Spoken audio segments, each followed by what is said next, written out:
Ben in South Africa writes to me and he says, "Hey, Paul, I believe the audiophile world will be gone in less than a century." That's 100 years, man. Okay. I'll definitely be gone in less than a century. Okay. Kids these days just do not care about soundstage and imaging and recording quality and actual musicality in general. They want doof doof, whatever that is, with some corny lyrics. Ben, you're cracking me up. With that said, can you maybe have Octave Records introduce your audience with some options for great listening content that spreads over multiple genres?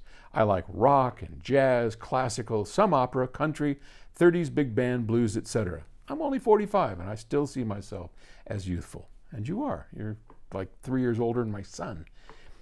I hate rave, K-pop, techno, and pretty much anything that ends up on the charts these days.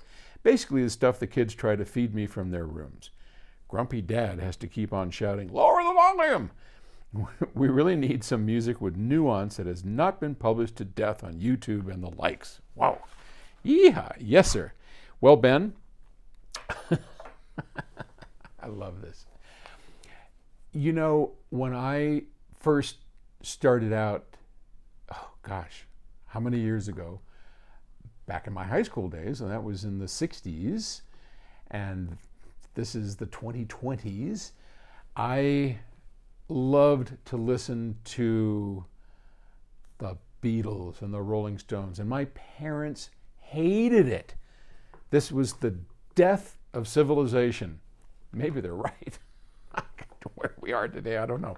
But this was awful. I mean, you know, my father loved Louis Prima, who I love, and Keely Smith, and Sam Butera and the Witnesses, and well, Frank, and you know, all those guys, because that was the music of their generation, and that was real music that had, you know, Ella Fitzgerald and all of that good, great music. It was great music then. It's great music now.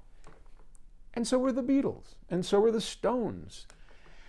So today, you know, I mean, I listen to somebody like Taylor Swift when she's doing something that isn't all overly produced, when something just straight from her heart. She rips my heart out.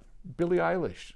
I mean, you know, there are great, great artists speaking from their heart today, just like there was back then. And at Octave Records, I mean, part of our goal is to uncover great art, but mostly to make great recordings and great music, to try and foster and to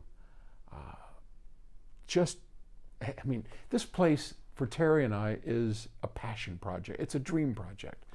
Octave Records, everything about it, recording in DSD. Why did we choose DSD? Well, it kind of chose us. It chose us because our goal has been from day one, let's build the world's best sounding studio. And I know people go, well, that's audacious. How are you going to beat Capitol Records and all that? You know, when we first started out PS Audio, our goal was to build the best sounding audio equipment in the world. And you know what? After 45, 50 years, we didn't always do it, but we have done that. We have products that I tell you right now, ain't nothing else out there can touch it. And we'll do the same with Octave Records, because that's our mission. And there is no better recording technology than DSD. So that's what we use. If something comes along, YGB, we'll switch to that.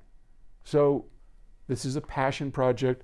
I want to bring Ben and the others, Terry does as well, the kind of music that you all want to hear. And we're going to bring it to you in a way that you've never heard before. This is so cool. Anyway, enough ranting and raving. Thanks for the question. I'll talk to you later. All right.